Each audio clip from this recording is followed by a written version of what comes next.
If I asked you what's the biggest question people ask before buying a house, most people would probably say, how much house can I afford? And I think that's one of the least important questions you should be asking, because I have watched people buy homes they could technically afford and become financially trapped, and I have also watched people buy houses everyone else told them not to buy and completely change their financial future. The difference was almost never the home. It was the questions they asked before they bought it. Buying a home isn't just a real estate decision. It isn't just a mortgage decision. It's one of the biggest financial decisions most people will ever make. Today, I want to walk you through the 10 questions I would answer before I bought another home. And if you answer them honestly, the right decision usually becomes obvious. So let's start with the question that almost everyone asks and why I think it's the wrong place to begin. Can I afford this house? When someone tells me I got pre-approved for $400,000, my first comment isn't always congratulations. It's what happens 6 months from now. Qualifying for a payment and living comfortably with that payment are two completely different things, and the bank evaluates today's numbers, but life doesn't stay frozen. Cars can break down, insurance can go up, kids need braces, jobs change. Instead of asking, can I afford this payment today? Ask, can I still afford this payment if life happened to me? The goal isn't to maximize what the bank says you can borrow. The goal is to leave yourself enough margin so that your house supports your future instead of consuming it. Approval isn't the same as affordability, so how much should you actually spend? How much house should I buy? Treating the approval amount like it's a target is one of the biggest mistakes that I see, because limits aren't goals. Buying below your approval amount doesn't mean you settled. Sometimes it means you bought more freedom, more savings, more flexibility, and more peace of mind. Ask yourself, what monthly payment let me live the life that I actually want?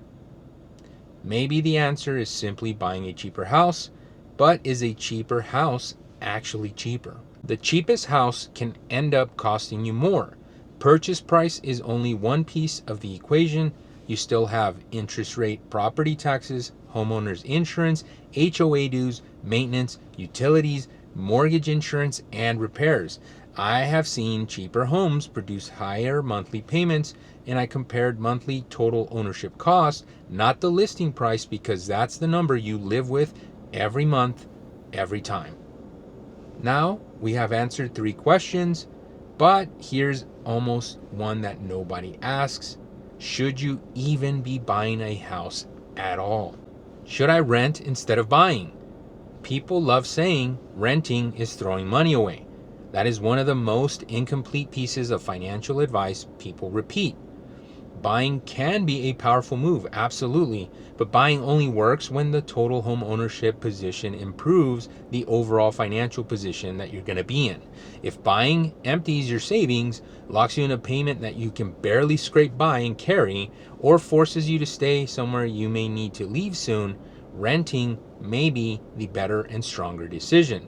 Renting can give you time, like time to pay off debt, time to build reserves, or time to improve your credit. Time to stabilize your income, and time to learn what you actually want before making that long-term commitment. Renting is not automatically a failure, is what I'm trying to say, and buying is not automatically a success. The goal isn't just to own a house as fast as possible. The goal is to own one without it owning you. And if buying does make sense, the next pressure is usually timing. Should I buy now because I'm afraid rates will go up? Fear is a terrible reason to buy a house. Nobody knows exactly where mortgage rates will be 6 months from now, and nobody knows exactly where home prices will be either. Rates may go down, rates may go up, prices may soften, or prices may keep rising. You cannot build a sound decision on a prediction and speculation that nobody can guarantee. Do not buy because you are afraid you will miss your chance, aka FOMO. Ask whether the payment works in today's rate. Ask whether you have enough cash after closing, and ask whether you will still be comfortable if the home didn't appreciate quickly. And ask whether the house fits your actual life right now. Buy when your finances are ready, not when fear tells you the door is about to close. Fear should never be the foundation of a 30-year financial commitment, even when the timing makes sense. Most buyers are still focused on getting to the closing table, but the better question is, what happens after I close? Don't go broke buying the house. The question you should be asking is, how much money will I have left after closing? A lot of buyers know their down payment, they know their closing costs, and they know exactly how much cash they need to get those keys.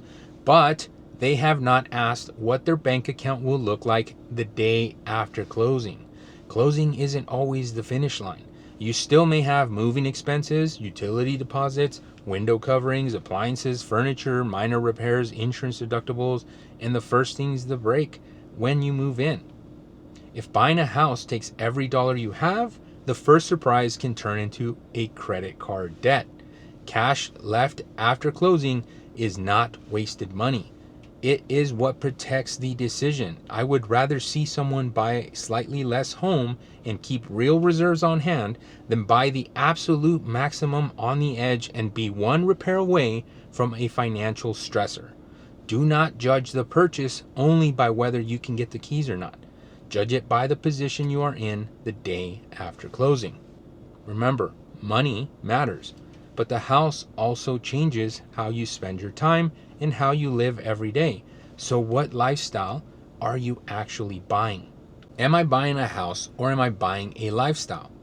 Every home comes with a lifestyle, not just the bedrooms, the bathroom, the square footage, and the backyard. A house can also come with a longer commute, more yard work, higher utility bills, more maintenance, a different school routine, less time with your family, or less flexibility in your week.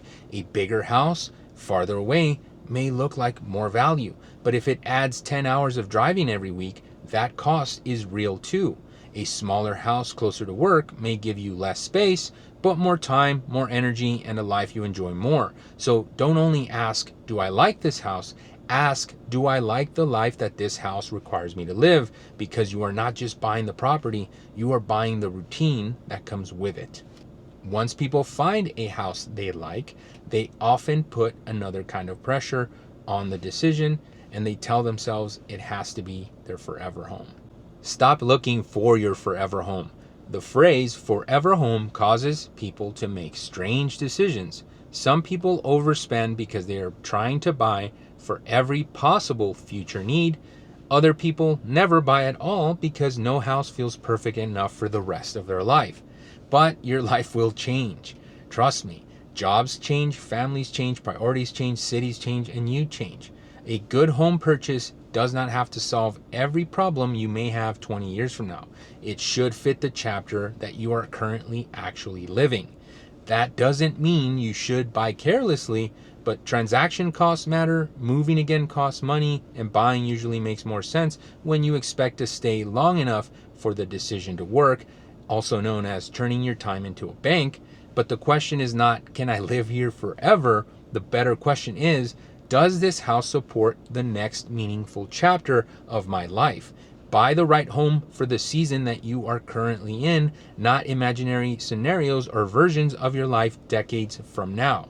And if this may not be your forever home, you need to understand what decision may cost over the years to actually own it.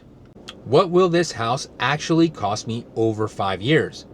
Most people compare the purchase price and the monthly payment, but that is not the full cost of owning the actual home.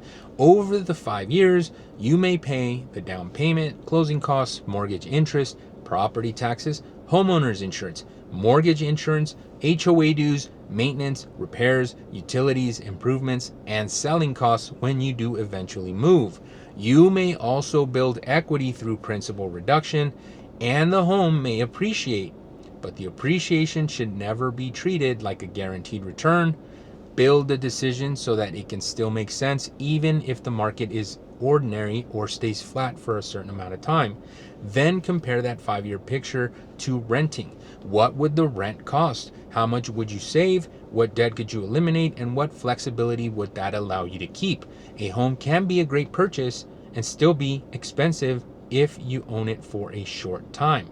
Do not ask whether the home will go up in value, ask what is the ownership going to cost you if it doesn't? That leads to one final question, the one that brings all of the others together. Will this decision put me in a stronger financial position? After you buy the house, will you be in a stronger position? Can you still save money? Can you handle an emergency without immediately borrowing? Can you continue to invest for retirement? Can you reduce your overall debt? Can you support your family without the house consuming every financial decision? And do you still have some flexibility if your life were to change? A rising home value does not automatically mean you are in a stronger financial position. You can have equity on paper and still have no breathing room every month. A strong position will include a manageable payment, real cash reserves, debt you can control, room to keep saving, and enough flexibility to respond when life changes. For some people, buying creates that position. For other people, renting or waiting creates that position. The right decision is not the one that gets you into the house fastest, it's the one that leaves your overall life and financial position stronger. So how do you put all 10 questions together and make that decision? Build both futures. Not compare houses, compare futures. Before you decide to buy, write down your current position. Start with your stable monthly income, your current debt payments, your savings and reserves, the cash you have available for closing, how long you expect to stay, and the major life changes that you can reasonably see coming. So scenario 1 would be buy, right? What is the complete monthly mortgage payment? How much cash will you use for the down payment and closing? Meaning how much cash will you use realistically to get into the home? How much cash will remain after you get those keys and get into the home? What maintenance, repairs, utilities, and improvements should you realistically expect? How much can you still save every month with that, proposed monthly payment? And what does your position look like 1 year from now? Scenario 2 would be rent or wait, and walk that through. What would the realistic rent be? How much cash would you keep? What debt could you reduce by renting or waiting? And how much could your reserves grow in that same amount of time? Could you use that time by renting or waiting to improve your credit, your income, or your employment position? And what buying options might that create later? Compare the futures. Do not only compare rent versus mortgage, purchase price versus approval amount, or today versus yesterday. Compare what each path puts you in for the 1 year, 3 year, and 5 year marks. Which option gives you the strongest cash flow every month, the healthiest reserves, the least destructive or negative debt, the best quality of life, and the most useful flexibility? The answer may be buying. The answer may be renting. And the answer may be buying a totally different house from the one you initially first wanted. But when you compare the complete futures, the strongest decision usually becomes much easier to see. The question isn't simply, can I buy a house? The real question is, what happens to the rest of my life after I buy it? Because remember, being able to buy and being able to afford something are two different things. And a home should create stability. It should support your life and goals. It should give you and your family a place to build a life. It should not require you to sacrifice every other part of your financial future just to keep it. Do not buy the biggest house you can technically qualify for. Buy the decision that puts you in the strongest position. Run the actual numbers, build both scenarios like we discussed, and walk them through and really understand what each choice actually does to your life. If you want help thinking through your decision, there's a link in the description. And as always, no pressure, just clarity. And if this video helped you, subscribe to the channel. I break down real estate and financing so you can make clear, confident decisions before you buy, sell, or invest or finance a home.